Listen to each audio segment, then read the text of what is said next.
Hello, everyone. Hello. Welcome back to another episode of the Relationship Atlas podcast. I'm your host, Coach Atlas, and today we're going to have a really powerful conversation about time. And more specifically, how do you manage time better and more efficiently as a couple? Now, if you're single, there's value for you here too, because what we're going to uncover is our beliefs about time, where those beliefs came from, what to do with those beliefs, how they're impacting our relationship, and how do we then navigate a partnership with somebody who has a different perspective on time. Before we do so, we're going to take time for 5 seconds or 10, and we're just going to take a breath. We're going to slow this whole thing down. Wherever you are, whatever you're doing, there's always room to take a breath.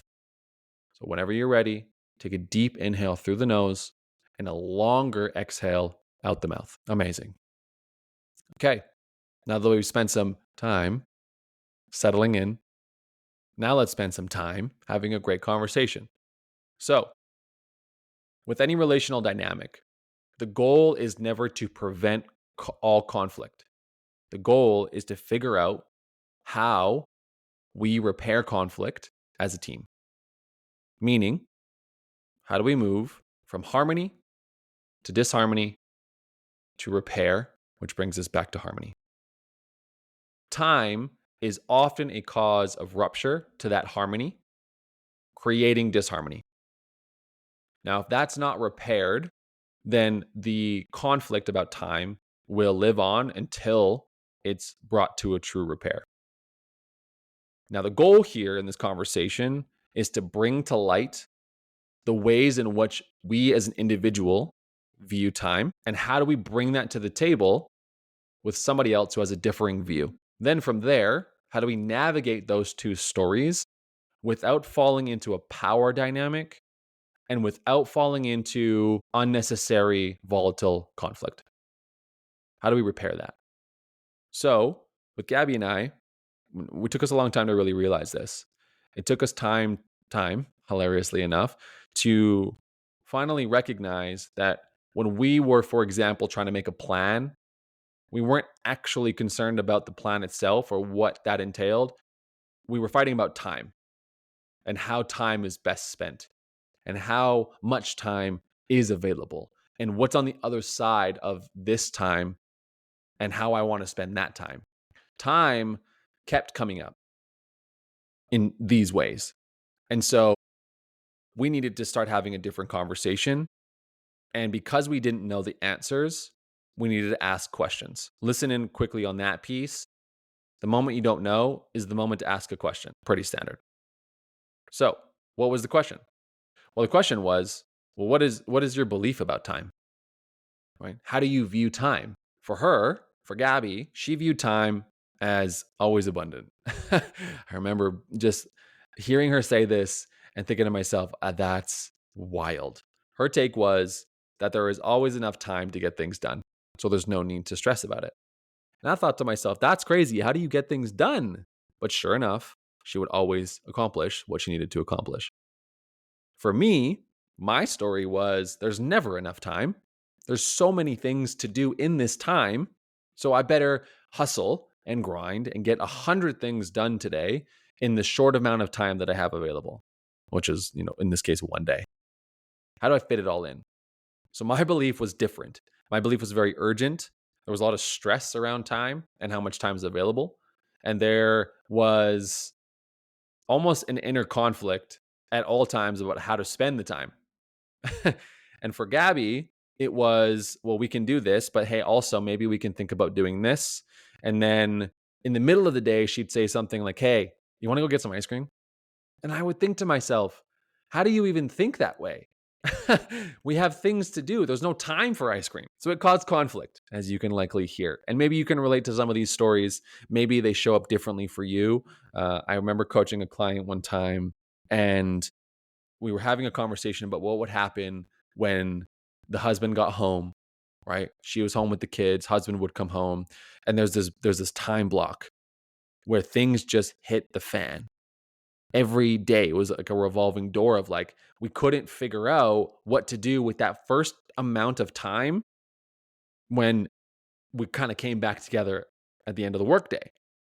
And it took us a while to really figure out, like, I think we're not having a conversation about what's the next best thing. It's about what is both our viewpoints about how this next half an hour to an hour should be spent, and why or what is driving that desire for that time. So you can hear that time and plans, time and action, time and um, relaxation, time and death, for example, time and time without demand. All of these things come into play here.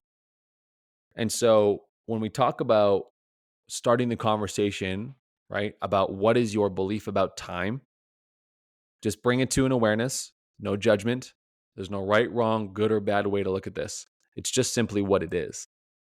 My relationship is that to time, my relationship to time is there's never enough. Gabby's is there's always enough. Gabby is focusing on experiencing time. I'm focused on controlling time. Then from there, once we started to recognize this about each other by having a conversation and asking questions, then we started to entertain, where do these stories come from? What created our belief about time? Because we came into this world as little babies, right? Where time is endless, right? I have all the time in the world. I don't even think about time. I could play all day long. No cares. And then slowly but surely, time starts to get crunched in on us with structure, with school, with sports, with family events, and so on down the line. And so, somewhere in there, our parents or our caregivers' relationship to time started to show up. And that is something that we experienced and therefore created a belief about. So, just notice the steps there. Baby, no time, or sorry, all the time, time doesn't matter, to the world is slowly crunching time in. And as the world slowly crunches time into structure, we then start to experience that based on how our caregivers present it and how they refer to it, how they talk about it, how they experience it. We're mimicking behavior in a lot of different ways, right? We're learning behavior. And so if your family stressed out about time a lot, or time was an anxious experience, it's very likely that you experienced anxiety about time. If things just always seemed kind of casual and flowy and fluid, well, then you probably don't really care much about time. Time is of the essence. Time isn't, it's happening or it's not. Whatever. Time is time, right? You'll have you'll have a different perspective about time based on how you experienced it. So, for example, I was often late for soccer practice growing up. And in that experience, I had a lot of anxiety and a lot of fear and frustration. So that was my experience. Now, due to multiple different aspects, my own falling behind, my family's falling behind, so on. And so arriving to said practice or said game, I had a lot of anxiety and a lot of fear and a lot of frustration. And so what I then didn't do was go at it head on. I would actually shy away from, hey, sorry, I'm late. Hey, listen, like didn't mean to be late. It won't happen again. I actually feared away from the conversation because of the anxiety and the fear and the frustration I was experiencing. So I was hoping it would be a non-issue. That was my experience of that. And that was not helped or supported because the frustration was also happening in front of me, right? Naturally so. We're late, they're frustrated and anxious. I'm frustrated and anxious. For somebody else, though, being late for a soccer match or soccer practice can be a completely different experience. The caregivers can provide a different perspective by saying, hey, listen, when we get there, just make sure to go to coach and apologize for being late and just let him know what happened and let him know that we're working on it. We're not going to be late again. Oh, a solution. Awesome. I will absolutely do that. So a different conversation started to happen there for that person, and they experienced less anxiety, less fear. They saw solutions and they might feel more calm because they know there's clear direction. But it's the same situation with a different experience. So that's an important piece to understand when we reflect on our originating stories about time, is how we experienced it And then now that is likely how we continue to experience it. A couple other questions to ask here is, did your parents argue about time? Were you on time for things? Were you late for things? Are you still late for things? Are you on time for things? What happens when time feels crunched in for you? What happens when there is a mass amount of available time for you? What happens in those experiences, right? Again, coming back to your teenage years, your childhood years as best as you can, just to get a good consensus on what has influenced your belief about. Now, I want to bring into the conversation, as an individual, how well do you manage your time? So we started off with your belief. We started off with where is that coming from? And now we're moving into present day just to get a deeper understanding of how it's showing up for us as an individual. How well do you manage your time? And let's just rate it on a scale of 7. How well on a scale of 7 do you manage your time? And a couple questions can come up in there. One of the louder ones is, do you use a schedule? Do you put things in a calendar to organize your time? That could be a symbol of time well managed. Do you leave things up to hope and desire rather than communication? That may be a poor example of managing time. Are you often stressing about being late, which then puts you behind even more because you waited till the last second to rush to feel that anxiety that you're used to then be late? How well are you managing that time? When you think about the things you want to get done in a day, how do you go about structuring that in? I want to encourage us to just be aware that there is no right, wrong, good, or bad in this. This is not a guilt or a shame conversation. This is simply just about awareness.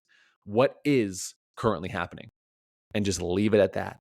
This is what's currently happening for me in my life based on time. I remember being in Dallas for a bit. I worked for a restaurant down there. I helped it open, and I was working on my time. In that experience, I was challenged to have a schedule, right? A routine through a schedule. Without that, there wasn't much chance of me being really prosperous because what I was doing was writing a to-do list and hoping I would get it all done. And if I didn't, I'd feel unaccomplished. I'd feel stressed. I might work 12 hours and so on. And so I was really being challenged to put things in a calendar and structure out my days. And I remember thinking to myself, there's no way I'm doing that. Because my interpretation of putting things in a calendar was that time was being taken from me, or rather, I would have less time. And what I wanted to do was feel free in the time that I had available to do what I want when I want. You can hear that there's a bit of a inner child part there showing up. And so I really was rigid towards this conversation. But they said something really fascinating to me that stuck with me.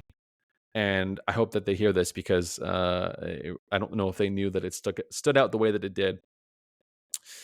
He said, "Show me your calendar and I will show you what is important to you. Show me your calendar and I will tell you what is important to you." Uh, it kind of rocked me a bit. I thought, wow, that's interesting. If I show you my calendar, nothing is important to me because there's nothing in there, right? And so living into that is an interesting way to manage your time, right? I want to manage my time based on the things that are important to me, right? So I can show you in my calendar what is important to me. And I remember them showing me an example of what was important to them in their calendar. Sure enough, right? It was very clear that family was important to this person because I could see all of the things that were scheduled in their day around family, around time with kids and time with wife. And it was fascinating. I was like, wow, that's actually really cool to witness in person. I know that that's maybe not something you're able to follow through on 1000% of the time, but I know that you're committed to it and this is how you plan on spending your time, and that tells me what's important to you. That's really cool. I like to see that. So, we're really opening up the door here to the conversation of time and getting really clear as an individual what is alive for us in that. Why we're starting with self is because we need to have a clear understanding for ourselves around how we go into conversations with our partner about time. We then get to get clarity and actually have conversations that work well when it comes to time. So, what's my story about time? How did my family or my upbringing approach time, and how did that experience affect me? How well do I now manage my time? And then how do I want to manage my time? Right? What's the goal for me of what I want it to look like? Because that is another pressure we put on ourselves in order to get somewhere or accomplish something. We want to change the behavior we have. So not only do we have this historical belief that was shaped by events, now we have what is, and we also have what we want. So a bit of a four square dynamic here, right? So now we know how much goes into our own current story of time. Now we have to think about, wow, my partner has the same thing. So what we're saying is we're bringing all of these dynamics together and just hoping for the best.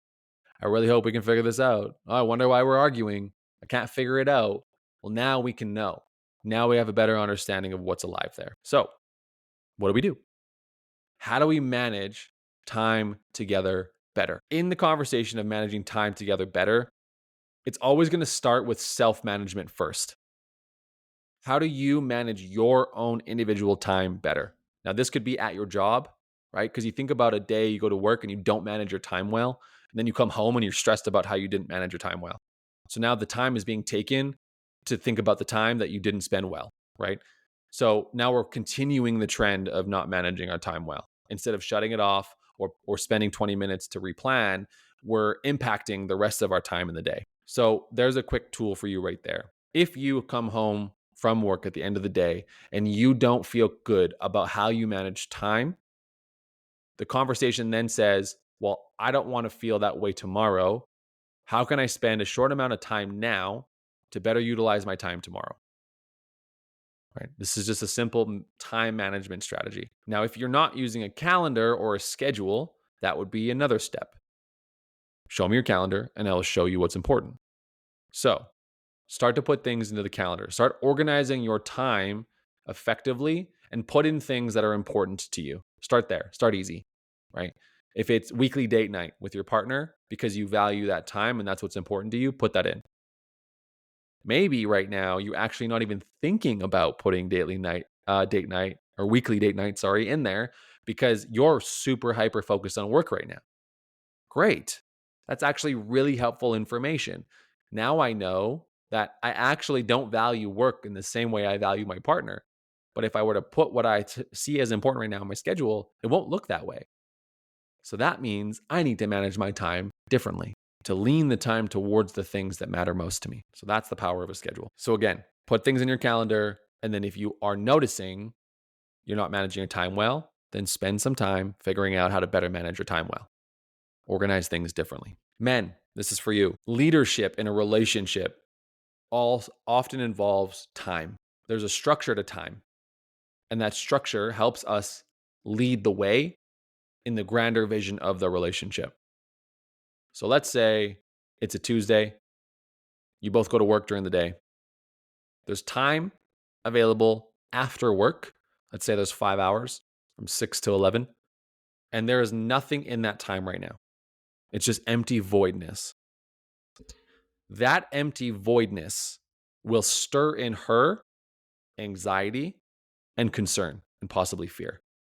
Not because there's a specific way that it needs to be done, but simply because there is no structure of time. There are no plans. There is no vision. And because of that, right, there may be conflict unnecessarily at the end of the day. So my challenge to you is to get ahead of it. Call your partner, put it in the calendar, say, hey, listen, when I get home today, I'm going to spend 30 minutes just decompressing. So feel free to, go for a walk or do whatever you need to do for yourself. After that, I want to go and get dinner for us. So I'm just going to head out to the grocery store. When I come back, let's cook dinner together and then we can watch a movie. You create a settled experience by managing the time well and by leading the way. So my challenge to you is to do so in practice today if there is any open time throughout the day. Now, again, this is not a power move. This is not control over. When we make plans like this, we may have not fully considered something else. So when that comes back to us, Let's say she says, "Oh, hey, actually, I was planning actually on going out with the girls at this time. Forgot to tell you, I'm so sorry." And you're like, "Well, no, this is the plan. Cancel them." Right? Or you get frustrated. You're like, "Oh, I can't believe you didn't tell me." That's not leading the way. That's trying to stay in control. And leading isn't about control. So when it comes to time, we're leading the way through the time, knowing that life is inevitably going to shift, and that's okay. Then from there, we lead through the shift. Hey, oh, gotcha. Thanks for telling me now. I appreciate it. I want to make sure that we always have, some plans together. Can you just do me a favor and let me know next time in a couple of days advance so I know? Then I can also plan our days better together. Yeah, absolutely, no problem. Cool, awesome. Listen, go hang out with the girls if you want. I can pick you up after. Or sorry, that's not leading. Here we go. Right there we go. You can hear it. Hey, if you want, hey, I'll pick you up. What time do you think you'll be done? Different, firm structure. Hey, absolutely no problem. I think we're actually going to be out late, so I'll just Uber home at 1. Hey, totally hear you. I would feel safer bringing you home. I'm all good with losing an hour of sleep. I'll pick you up at 1. No problem, babe. We're managing time here together, but men, we're leading the way there. We're creating the structure and allowing our partner to settle into the experience. This is something that I took a long time to understand, still learning, where when we were having the battles of days off, think about a day off, there's, I don't know, 14 hours of open ended time. And I had no plan. I had no structure. Instantly, we would be sitting for breakfast, just having breakfast. And there's this stirring anxiety about us. And nobody knows what it is. And then finally she gets it and she's like, "So what's the plan?" And I'm thinking to myself, the plan? Oh my God, the pressure of how much time I need to plan out. How am I supposed to do that? Well, what do you want to do? And we just got into this mess of puddles that didn't get us anywhere. And so we ended up fighting. And this was a consistent theme for quite some time. So time was the factor. Scheduling time, leading through time. How else do we better manage time together? Talk about it. This is what helped Gabby and I have a conversation based on the questions I asked you today about what your beliefs are about time, where you believe those beliefs come from, how you actually want to view time, right? What changes you're looking to make, and where you're stressed about time. This is an alignment conversation. Hey, this is where I'm at. Just wanted to let you know so we can better manage things together. Again, man, I'm going to lean on you. Lead the way here. Lean into this conversation with your partner. Hey, I want to be able to manage time better together. I noticed that there are days where there's not a lot of structure in time, or rather, time isn't really being spent in the ways that I would love it to be for us. So I'd like to just have a conversation about it. Talk to me about it. I'll share and you share, and we'll come to some solid agreements at the end. Leading the way, right? Have a conversation, get clarity, find the value in each of your perspectives about time. That in and of itself will help because you'll be able to see the human in front of you. And so when you end up having conflict about time, because you likely will, then you will better understand what's happening in their mind right now, and you'll be able to support that. And you might actually be able to share that. Hey, I'm just noticing that I'm worried that there's not going to be enough time in the day. I don't actually think that's true, but that's my concern right now. And that's why I'm feeling stressed. Hmm. Different conversation. Now your partner's like, "Oh, thanks for sharing. Cool. Good to know. How can I help? What else can we shift together?" These tokens of action are meant to help us find more harmony in how we manage time. Now, there are a lot of different ways to do so, but I hope that even just this perspective about how time is impacting your relationship will help. Because if you're navigating a story of time, so is your partner. If you're navigating a belief about time, so is your partner. And so, how do we bridge the gap together? A lot of it's going to be conversation outside of a heated argument. Hey, let's talk about time here because it seems like it's coming up a lot. That conversation will do you so much and it will help so much down the line. Then what you can do once we've had this base conversation, you can start to recognize, okay, days off, here's where we usually go wrong, here's where we can start to go right. And then on busier days, here's where we usually go wrong. Here's where we can improve. I go back to that client when we were talking about husband coming home after a long day of work and her watching the kids all day. Again, that's just as equally a hard day at work. And the two coming together thinking, okay, we're going to swap roles here, right? We're going to swap somehow. Somebody's going to be doing something differently. And there was an expectation of how that time was going to be spent. What we recognized through time is that there needed to be a half an hour gap. So if they came home at 5, there needed to be from 5 to 5:30, nothing. There needed to be nothing. No pressure, no plans, no nothing. There needed to just be nothing for about 30 minutes. After that 30 minutes, it was as if the clouds parted and the sun came out. And both of them were able to then get into what they needed to get into. That was also supported by our creation of a structure around that. We needed to create 5 to 5:30 nothingness, 5:30 to whatever it was. This is the plan, and they came to that together. Hey, this is how I think we need to structure the next hour after when we come together at the end of the day for the weekdays, so that we don't have this conflict anymore, so that we don't fight unnecessarily about who knows what. We just needed to get an understanding about it. And in order to do that, they had to have a conversation. Hey, this is what I'm looking for when you get home. Oh, got it. Cool. This is what I'm looking for when I get home. Oh, got it. Okay, cool. How do we honor both? Right? We have kids, so something to consider, but how do we honor both? Now we find solutions. Getting curious. Then from there, once we start to navigate the day to day and the week to week, we can start to navigate the bigger conversation around what's the next year look like. For some, that might be stressful. For some, that might be exciting. Again, relationship to time. What could we get done in a year? Wow, there's so much. That's so exciting. And the other person says, oh, there's a lot to do in a year. I bet you we could do a lot. Let's get it all done. Right? There's so much difference in that. And so, how do you navigate that? Again, understanding each other first, and then getting clarity, and then men creating the vision for where you're going and where you're headed. And that vision includes your partner. So, you're not creating demands and control. You're creating structure, you're receiving information, and creating the bridges. Time is going to be a factor in your relationship for the rest of your relationship. So, it is not about never fighting about it. It is, again, like I said in the beginning, about better managing when that conflict arises and understanding the systems and the tools that are available to not argue about it or to work through it better. That's the end of today's podcast. This is a passion project for me. This conversation about time. I love this one. This is something that Gabby and I often navigate together. We get better and better at it every time. And that's the goal, right? Just get better and better every time.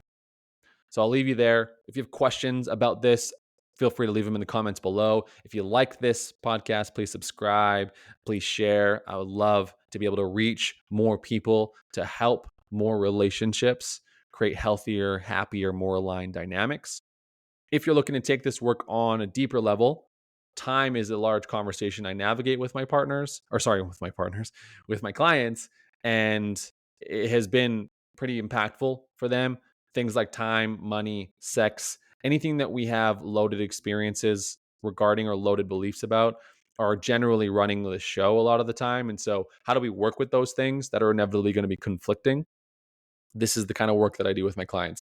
If you are ready for change in those areas in your relationship, please reach out at listmecca@gmail.com. Just email me directly with your questions and curiosities.